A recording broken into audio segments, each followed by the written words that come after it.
So I'm Michael Bourne, he's Donny Mccaslin, he's Miguel Zenón, he's Gary Symulan. And we're going to talk about saxophones and life. So, in that order? I asked Gary yesterday, we were talking about personality. There are a lot of cats who double and triple and quadruple and play all the different instruments. In Grover, Washington, I asked him, I said, he played everything from soprano to baritone. I said, do you feel differently? You have a different personality when you play each of those horns? And he said, yes. But you cats I mostly think of as one-horn guys. So what makes Donny, you a tenor player, and Miguel, you an alto player? I think in my case, before I started playing music, I would go to my father's gigs.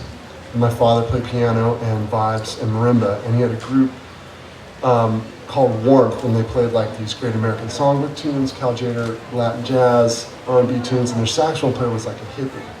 This guy who had a big beard, tie-dye shirt. I remember looking in his horn one time, and there was this, you know, down the bell, there was all this condensation and the cigarette butt floating in the middle of it. In his horn, in his actual horn. In the bell of his horn. And he would play these kind of wild solos that would kind of whip the audience into a frenzy, you know, with these vamps and stuff. And I think all of that just made an impression on me as a kid. So I made an impulsive decision when I was 12 to, you know, go to beginning orchestra, and my father asked me what instrument, and I said tenor sax. And I think it's because this guy was so charismatic as a person and as a player that I chose it. But did you try the other horns to see? No, I just, you know, I started with that, and I, you know, it just always felt like the appropriate one for me for whatever reason. I didn't really give it much thought, to be honest with you. And do you play soprano? I do. I play soprano. In fact, there was a couple of years when I was playing with Danilo Perez's band where it was primarily soprano and hardly any tenor. And I play a lot of flute and a touch of clarinet. Mostly now it's just when I play with Maria Schneider's band that I play the doubles. But I do consider myself a tenor player. Well, the whole tenor soprano thing really was reignited by Coltrane, which is a whole other conversation. Miguel, how is it that you're, I think of you as a alto player? What is it about that voice that it is your voice? Well, you know, I think it's sort of similar to what Donny was saying. I think I just started on alto. When I started in music, and I had to choose an instrument. I initially was attracted to music as a whole. I wasn't really attracted to an instrument per se. And when I had to choose an instrument, my teacher, like the way you kind of got into playing was you started with solfege, with theory, and once he felt that you were ready, he would let you play an instrument that you could play in the marching band. And I wanted to play the piano. That was kind of like what attracted me, but I couldn't play the piano in the marching band. So I had to pick something else, and I had a friend who played the alto, and he already knew kind of a couple tunes and stuff, and you know, I said, okay, so that's fine, I'll play that, you know, and I asked someone in my family who had an alto already. So it was totally by chance. I was just basically looking for means just to be able to play music. And eventually, of course, I got to play a little bit of tenor, a little bit of baritone, just for work, you know, a soprano, a little bit of flute and clarinet, etc. But I always kind of felt that you know, that the alto was the natural thing, and it's probably because it's the first instrument I ever played, you know. But it's also a resonance thing. I think that we just, you know, your voice responds to a certain set of pitches. I think it just, you know, you can express yourself. Like, I can't play tenor at all. I mean, I tried tenor for about 2 months, and I was like, man, I can't. Why? I don't feel Sure. it. Why? I don't, because I just didn't, that range, that sound, just, and the fact that it was in B flat transposition instead of E flat, I just had no affinity at all for the tenor saxophone. I couldn't say anything on that instrument. I just had no feeling for it at all. I couldn't play at all. I couldn't even, you know, deal with the sound of it. It just went so unnatural to me.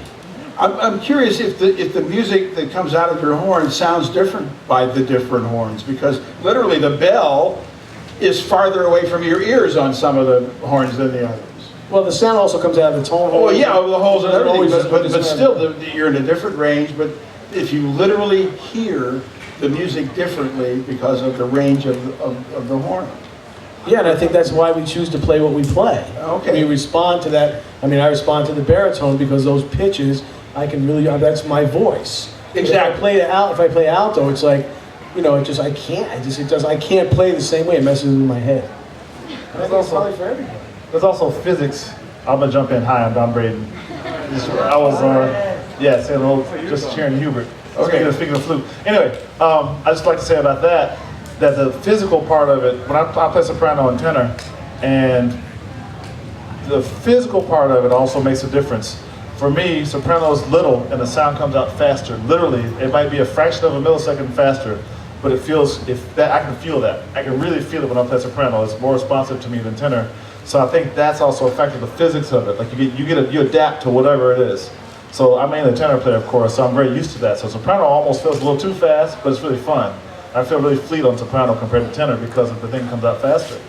But which one is more of your personality? The faster one or the slower one? No, definitely the slow one. You see, I got here. No, but by the way, I should note that since we're talking about how we started on instruments. Yeah. Did anyone say this? They gave me a tenor because I'm big. Did anyone say that?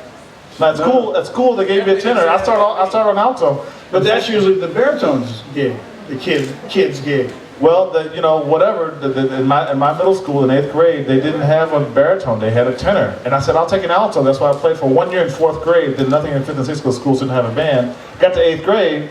I'll take an alto. He said, "No, you're gonna get a tenor because I was already 6 feet tall. Here's a tenor." Okay, cool. And for about a year and a half, I hadn't played for a couple of years, and I was still a kid, so I was completely at sea. But then I got used to it. And by 9th grade, I started really practicing, so I got connected to it just based on that. I hadn't listened to anybody other than the pop guys, but that hadn't really happened in 9th grade. I kind of got into the pop saxophone guys, Grover Washington and Wilton Felder and the Crusaders and all those guys, and Ronnie Laws, Hewitt's brother. I was into those guys when I was 9th grade. I started getting into those guys, and then I got into jazz guys in the 11th grade, after jazz camp, 10, 11. I went to jazz camp when I was a kid, and that's when I started. They said, "Oh, there's this guy named Joe Henderson, check him out." Wow, there's a guy named Coltrane, check him out. Wow, there's a guy named Charlie Parker, check him out. So I had all these aha moments, which we talk about at camp. But I had all these moments when I was in 9th, 10th grade, being exposed to the real jazz guys after checking out the pop guys. And then I really got into tenor, and it seemed to work for my personality. So that's the next question. Who else did you listen to? Yesterday we were talking to a tenor player, but he was really inspired by an alto player, Charlie Parker. Who besides tenor players really turned you on, and which tenor players or alto players or baritone players turned you on? Which other musicians really inspired you, and what about them? Okay, well, that could be a long conversation. Okay, you know? keep it down to 20 But gosh, let me think about that. I mean, over the course of my life, I think for sure for me, Duke Ellington was a big influence. When I was in high school, my parents were divorced, so I lived with my mom, but my father lived in the school district that had a really great jazz band. And I had started playing, as I mentioned, when I was 12, and I kept hearing about this big band at Aptos High School, so I used my father's address and I went to that school. And my high school band director, Don Keller, who just passed away actually, had been in the Army, or the Navy with Bill Berry, who played trumpet in Ellington's band. And Don was a trumpet player, and Bill, during the time he was in Ellington's band, had copied the charts. And he was using him in LA. He had the LA big band, and they were playing some of the Ellington stuff, but he basically laid all that music on Don Keller. And this was before this stuff was readily available for high school students. This is, I guess, 1980 to 84. So I was lucky enough at 14 to be playing like Cottontail and Diminuendo and Crescendo Blue and Warm Valley and Take the A Train and all that stuff. And you know, how lucky was I? And so, of course, I was influenced by Paul Gonsalves and Johnny Hodges. But I think on another level, just the whole Ellington, Strayhorn, compositional thing had a big influence on me. That, I mean, I don't know, it was incredible. And then, so, you know, the great horn players, of course, I think, who we all love. And, you know, a lot of tenor players, of course, Charlie Parker, Cannonball Adderley. And then, you know, I'm really fond of Freddie Hubbard and you know, Herbie Hancock and Bill Evans and you know, Bud Powell and, you know, people who don't play the same instrument I do, but, you know, I've checked out a lot of that stuff. Okay, Miguel. Yes. So, I mean, a lot of the stuff Donnie said, I kind of have to agree with. I guess maybe I should say something about the way I got into jazz music, because Don was saying something about an aha moment, and for me, discovering jazz as a whole was kind of what made me want to be a musician. I started on music when I was about 11, and from age 11 to age 17, I went to this performing arts middle school and high school in Puerto Rico, where I'm from. But it was all classical training. There was no jazz training at the school. And I discovered jazz through friends, sort of late in my during the time I was going to school, when I was about 15 or 16. And up until that time, music to me, I loved music, but I thought of it more as a hobby. You know, I never thought that I would dedicate myself to this, or I would, you know, become like a lifestyle or anything like that, until I discovered jazz. And I think when I saw in jazz, when I heard Charlie Parker the first time, or Miles Davis the first time, just the whole idea of improvisation, the idea of creating something out of nothing, and this improvisation being so rooted in a language as deep as jazz is, it just totally blew me away, you know, totally blew me away, and just kind of planted the seed for me to follow a totally different road from there on. And of course, you know, Charlie Parker was kind of like the main guy at first, and then Cannonball and Johnny Hodges and Lee Konitz and Ornette for the alto players, but then eventually a lot of the tenor players also, Sonny Rollins and Coltrane, Joe Henderson, and all the greats. You know, I'm a big fan of transcription. Some people know what that is, some people don't, but basically listening to a solo, writing it down, learning it, and basically getting information from that solo, from that from something that somebody else played. So I've gotten a lot of information from transcribing players who don't play my instrument. You know, piano players, Herbie Hancock, Chick Corea, Bill Evans, Bob Powell, tenor players, tons of trumpet players, and of course I'd have to say that, you know, as much as I get from a lot of the older players, I get a lot from people who are still around today. You know, I've gotten a chance to play with all the guys here, except for Don, even though I'm a big admirer of his work. And I have to say, I drew as much inspiration from them as I have from people, from the older players, just because, you know, it kind of makes you feel like you're part of something, like a history that's kind of growing before your eyes in a way. So Let me ask you a follow-up, because you got a split for your gig. Your new record, your last record is a wonderful celebration of the Puerto Rican songbook. But this new record is inspired by a great author who inspires you. Not just the stories he tells, but how Julio Cortázar told those stories very innovatively. I'm curious what that inspiration was. How did you transmute that into music? And really, I'm asking all of you to talk about things beyond music that inspire your music. yeah, I mean, I've always been interested in the idea of just drawing inspiration from sources outside of music, be it literature or mathematics or science in general. I think music is just perfect vessel to kind of transmit everything that surrounds us, and you know, everything that the universe is sort of giving us all this information, and we find ways to put it out there in our own, you know, our own way, in our own language. And us being musicians, you know, this is kind of our natural habitat, if you will. So, you know, I was really drawn to this book, Graduela Hopscotch in English, by this Argentinian writer, Julio Cortázar, and I've always been drawn to it, and I've drawn a lot of inspiration from it. And for the longest time, I was looking for ways to sort of translate this into music, and basically the way we did it, me and a friend of mine who's a pianist, Laurent Koch, he's from Paris. We took a lot of the main characters and a lot of the episodes from the book and translated them. Sometimes in a kind of direct way, we will be inspired by story or passage, and sometimes by literally taking a sentence or a word and finding ways to turn that word into notes or rhythms or harmony, and you know, basically create music that way. And I think the experience sort of served me to you know, just get closer to the idea of of music being second nature, you know, not something that you have to think about, but something that sort of comes out in different, through different avenues, if you will, you know. So that's kind of how that worked for me. And Donny, you just played a piece that was inspired by a middle of the night search for your baby's binky. So I mean, there are many things that really can inspire beyond music itself, inspiring music. Yeah, absolutely. I mean, it was just inspiring to listen to Miguel talk, just thinking about that. But yeah, I mean, for me now, I'm kind of deep in the parenthood, as they say. You know, my wife works, and so I take care of my kids a lot, and I definitely draw a lot of inspiration from that.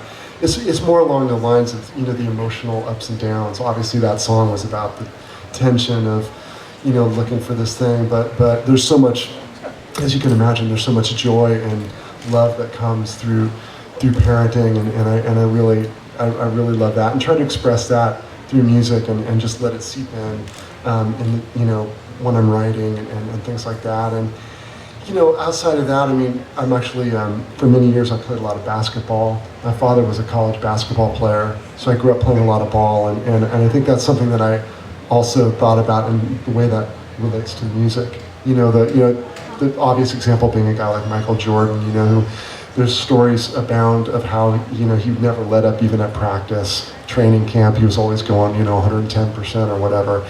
And that actually was very inspiring to me. I thought about that the way Coltrane, you know, would obviously practice endlessly, and you know, using that as an ideal to strive for. It's been really helpful to me. You know, my wife is a minister. My wife's a Presbyterian minister, and so, you know, the whole relationship of spirituality and everything, you know, in my life is also a big part of, you know, everything I do, and all that. So, and literature as well. I feel like I've, you know, those things where you get you're looking at life, but you get a new window or a new perspective, a new frame in which to look at something. And a lot of times I feel like literature does that, and it's so great. And that helps me a lot with music too, especially when I'm feeling stuck with a certain idea. Then if I can reframe it somehow with this or that, it's like, wow, you know. And the idea of multiculturalism, well, that sounds really deep, but really what I mean is I grew up in a small town and never traveled as a kid, but when I started playing with Gary Burton, all of a sudden I was going all over the world and like eating amazing food and meeting all these people and going to like Argentina and these places with incredibly warm, loving cultures with really strong folkloric music of their own, and you know, that was really exciting to me, and I feel like I learned so much. You know, I'm not an expert, but, you know, studying and participating in Afro-Cuban music, Afro-Peruvian music, Panamanian music, and all of that has borne out in my life experience as a musician. I played a lot of music in that style, and just, you know, been very inspired by a lot of folk music of the Americas and from Africa and whatnot.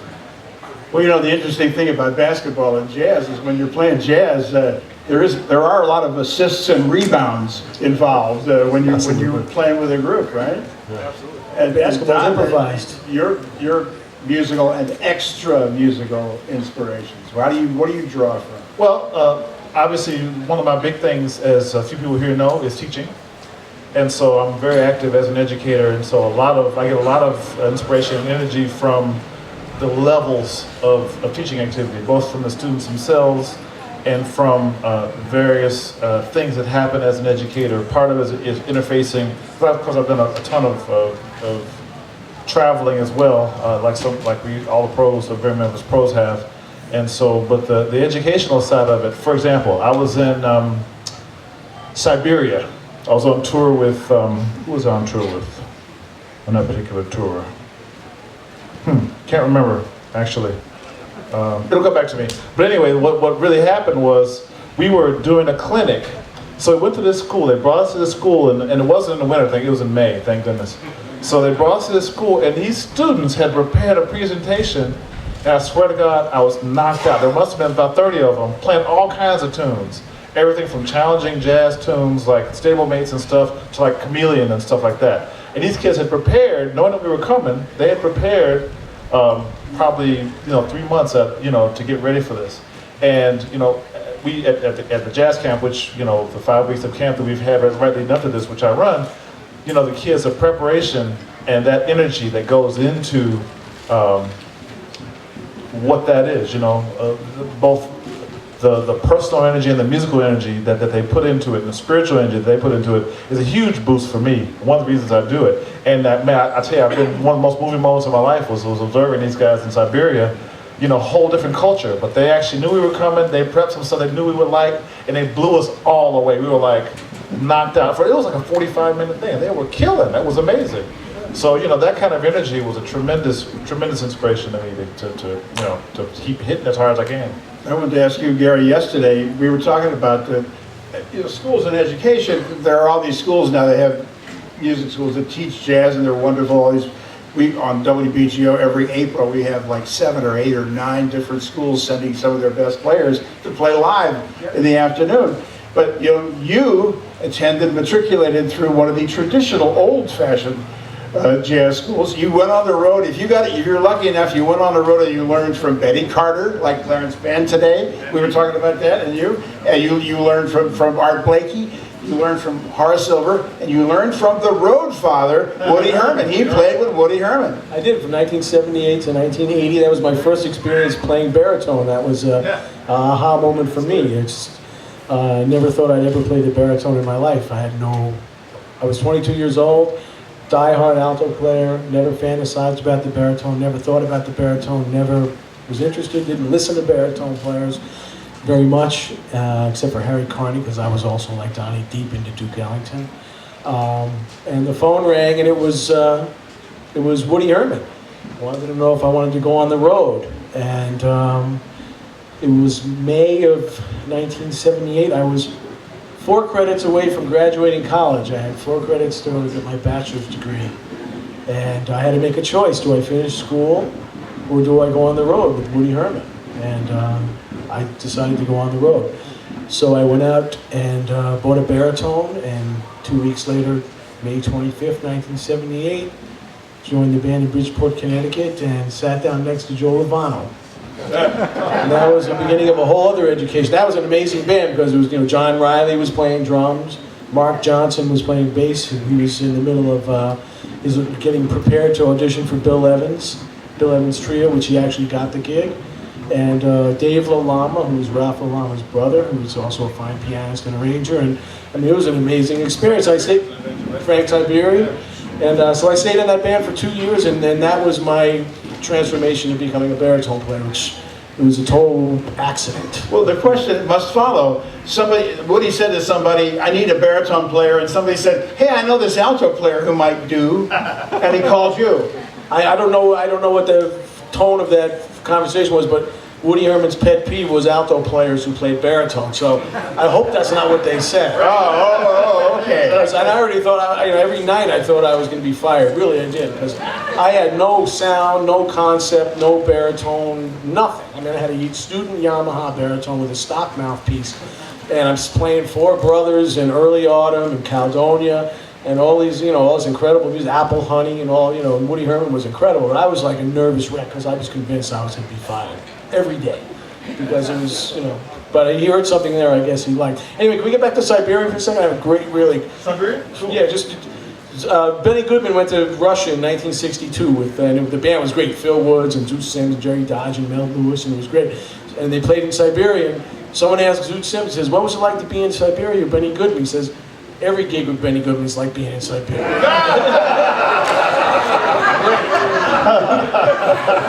Zoot Sims was great. That's what I just had to say. I heard Siberia and said, it's a great, it's a fantastic story. There's a great Canadian fiber harpist who got the Oscar Peterson Award in Montreal this year, Peter Appleyard. Oh, yeah. And so he played for a long time with Benny in his sextet. And I said, so did you ever get the Ray? Because Benny Goodman was...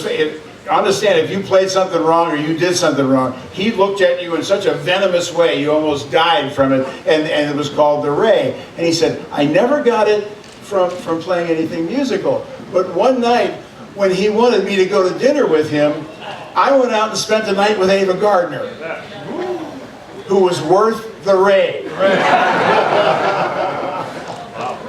There's a great magazine called The Note. It comes from the Alcone Archives in the University in Pennsylvania, and it's a free magazine. You can get it online. You can sign up and get it. It's a beautiful magazine. It comes, I think, once every 2 months, And Phil Woods writes a great column in that magazine every month. And there's a whole 3 or 4 part article written by, I think it's Bill Crow, the bassist, on Benny Goodman in Russia in 1962. And it's hilarious. It's amazing. Have you read that? Oh, yeah. It is so great. Yeah, I mean, just to see what being on the road was like with those guys, you know. It's really something. You should read some. Wow. Talk about jazz education. That's something else. Well, let's ask one other thing about jazz education. Each of you, what's the best? You know, you're all teaching, and whenever I have these musicians on for the schools, when we have them on in every Jazz Appreciation Month, every jam we call it, the question I always ask is the teachers, what's the most important lesson to you? And it's different every time. So each of you, who you are as teachers, what's the most important lesson you get across? Okay. It's very simple. Show up to work on time, look nice, and keep your mouth shut. That's the best advice I ever got. Good advice. Because if you know, nobody's gonna. If you complain and bitch and moan and you're a drag to be with and you're late, people aren't gonna hire you. And you might play better than someone else who shows up on time, doesn't have a bad attitude. That's the best advice I ever got. I haven't listened to it, but I haven't followed it, but it's the best advice, really. And for you young musicians, it's incredible advice. Be on time, keep your mouth shut, and look nice. Just be professional, basically. Yeah, for sure. I had just almost the same thing. My high school band director, who I was talking about earlier, we had this Ellington book that I mentioned, and there's maybe a few Count Basie numbers in there, but then we also had like a dance book, which was like the Glenn Miller, Chattanooga Choo-Choo, all that stuff, and we would go between the two. And I remember one day, I was like 14, and he said, okay, today we're going to work on the Blue Book, and I gave this like, kind of thing, and he heard me, and he spent the entire period ragging me out and he just gave me such a hard time for showing attitude. And I think his point was like, basically, to be a professional musician, you have to bring your best all the time. Whether it's the art music of Ellington that we all want to play and listen to all the time, or if it's something, that's maybe more of a pop number that you don't like some of the stuff. And he laid into me hard for 45 minutes. But I never forgot that. And he also stressed exactly what Gary was talking about, showing up on time with a good attitude, being ready to deal. And that thing right there really helped me through my life, and I try to impart that to my students too.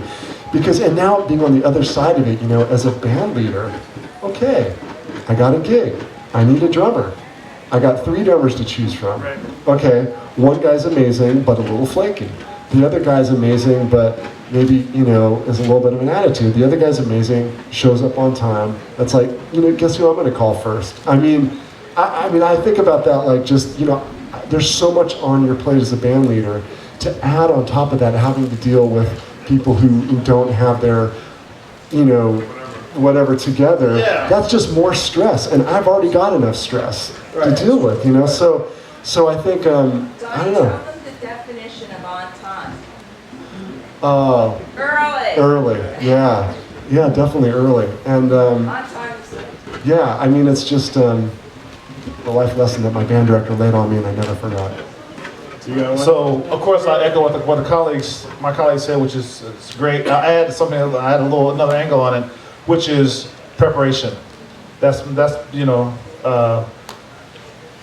I can't tell you how many times I've showed up to rehearsals on time, and with the next level of preparation, like really having studied the person's music, or whatever, and man, they love you when you show up and know that stuff. Like have it memorized or have it the next level of what's going on with the sections and stuff, and they're like, oh, wow, you must have really prepared. Say, yes, I prepared.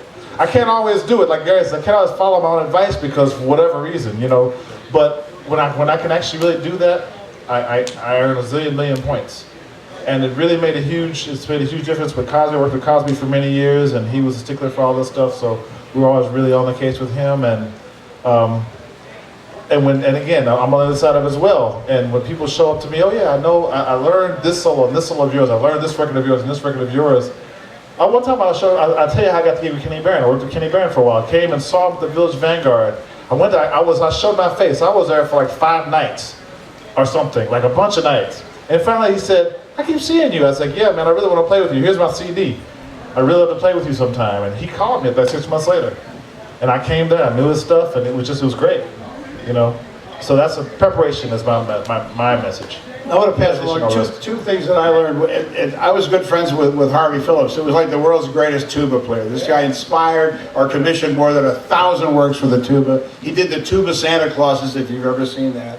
And he played in the New York Philharmonic and so forth. So he came to Indiana. The School of Music in Indiana is the biggest in the world. And that's where I was going to school. And he caused a revolution because he stood up at a faculty meeting and he said, we're teaching all these young musicians how to be great players, how to be virtuosi. We are not teaching them how to make a living. Oh, yes. And that became the important thing for him. The other, and that was a big deal, and they really started focusing on that. And I know a lot of the professors that I've talked to now, they do focus on that too, like how to run a checkbook for one thing. Yeah, but anyway, at camp we did this. We did during jazz camp. We did at least 2 financial or personal finance and business seminars at jazz camp for this very reason. And the other one I got to tell you is David Amram, who's one of the most extraordinary individuals I've ever known. He's done everything, and he's played all kinds of music, and he just turned 80 or 85 recently, and he was telling me the most amazing thing for him in his life was he felt like he was a hick. He came to New York, he was 18 or something, and all of a sudden he's playing French horn with Charles Mingus. Within like a week of being in New York, this kid is playing with Charles Mingus. And I said, so what did you learn? He said, well, what I've learned from him and what I learned from Oscar Pettiford and all these other gigs that he started getting is that jazz musicians are the most ethical people in the world. He said, you will not meet people who are just better people than jazz musicians. And I would say that you guys are pretty good guys. Oh, shucks.